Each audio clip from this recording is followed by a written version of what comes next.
Hello everyone and welcome to Hill Street. Today's story is I Became an Apprentice to Death by Alas For Whom. If you end up enjoying this story, please leave a like. And if you enjoy hearing stories from me, please subscribe and become a resident of Hill Street and let me know how I'm doing in the comments. Now, let's get to this nightmare. I opened my heavy eyes to see him hovering over my beautiful Rebecca, stealing her last breath. His bony hands composed of pure shadow and light circled one another, as if wrapping the air to store away, gathering it like yarn, pulling it from her lungs so that her voice would never cross those lips again. The arms connected to a smudge that was his body, flowing like a cape or shimmering hair pouring from his head, more reminiscent of a thumbprint than a grinning skull. But in the thumbprint were two spots of awareness focused on the task at hand. My body launched me from my reclining chair, tumbling past the medical equipment to her side, where I grabbed at her breath, her spirit in his hands. It smelled of jasmine tea and honey. Please don't go. Not to Rebecca, but to Death himself, which she clearly was not expecting. Now I had his attention. He smiled, studying me, taking in what I hoped was an aurora of diligence, curiosity, cold conviction. I want to know how and why. I pleaded with him, praying that the fear and loss consuming me was well disguised. I want to help you. But after only a moment, he was gone. His darkness rejoined the shadows of the room. His light caught the passing rays over the yellowing bulb and sped away. I thought I had failed, so I took her body, unhooked from its vital supports, and laid it in the bathtub to wash in gentle silence. Imagine my shock then, as I walked past an alleyway on the way to get a warm coffee in the cold winter. I saw him again. He stared directly at me, floating above an unfortunate shivering form wrapped in discarded blankets. He was beckoning. I approached. There was no communication from his end, not in any of the weeks we spent together. He would merely wait and watch for me to try and understand what he wanted, like he had all the time in the world, which I suppose he did. So I stood in that freezing alley, watching this old man freeze to death before me. What now? I asked, as he presented his hand to me. Of course, I was hesitant, but I had managed to build some trust and rapport with this being, and even a momentary slip could break that. I took his hand, and he guided me down to my knees before the frail figure. His breathing was shallow and ragged, and painted the air with a ghostly fog, not dissimilar to Death himself. Our two hands reached towards his face and gathered the breath, plucked it almost, and drew it back. The man shuddered.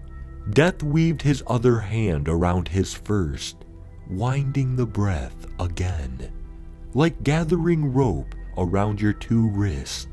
He pulled and spun. The man's breath dragged out as a long sigh, and for a moment, his two blurry eyes opened to perceive myself and my strange master. He did not react. He simply left. I was so distracted by the man's gaze that I did not notice where his breath went after Death had finished pulling it away. Nor did I notice that Death had left me alone once more. I stood up, wrapping my arms around myself for warmth, then continued on. I needed something warmer than coffee now, so I picked up some whiskey in my travels. At home, I dressed Rebecca in her favorite outfit, a black printed blouse with velvety rose designs of a deeper black running through it. Silver baubles marked with thorns button along the front up to the stiff collar, but not the one right at the nape of her neck. She hated that button. It strangled her. This was paired with a deep red skirt, with a vintage flair. Her body would start decomposing soon, so I bought the largest, coldest freezer I could find and set her there. The next few days went essentially the same. Sometimes it was harder to find him. I would search the shanty towns or sneak into the hospital rooms, but he'd make himself known when I got near, and we'd go through the process of drawing out the final breath, and he'd disappear. At times, I thought I could see him bringing his hands to what could be his chest when the spirit was gathered, but I was not sure. The air had a movement to it, a peculiar visible sheen, but that didn't make it easy to follow when I wasn't actively drawing it myself.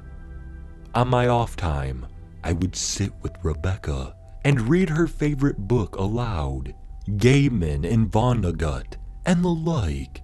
She developed an icy beauty that captivated me as much as it hurt me. I longed for the red glow of her cheeks pressed into her pillow, inches away from me, the wafting scent of her nightly tea. During an exchange with death, I had asked him, "There are so many dying, but you're only one. How can that be?" He looked away from the old lady in her hospital bed and seemed to pull me closer, which I allowed, but he pulled me even more. "Come closer, closer," I could almost feel him saying, until his numbing presence filtered through my arm, my shoulder, my chest, and I was submerged. From inside, I saw the steady sigh of the old woman before me, which seamlessly became the sigh of a young man, blood running from his forehead, which became the sigh of a woman surrounded by water, which became the sigh of a broken person at the bottom of a flight of stairs, which became a sigh to another and another and another and another, all of which he rolled and gathered and brought into a space within him, a flood, a stream, a geyser of last breaths rushing like dead leaves across pavement and mingling together and dancing, a deafening cacophony of soft repose. "What are you going to do with them?" I was discarded from him and landed on the hood of a wrecked pickup truck. A woman lay dead against the wheel. I was 5 miles out of Calgary, an entirely different country than my own, so maybe death had a sense of humor. The next day, I was back home where Rebecca was waiting, her skin untouched snow, just as I left her. Another division of feelings, part of me comforted by her being exactly how she was when I had left, part of me in agony over her agency being taken away.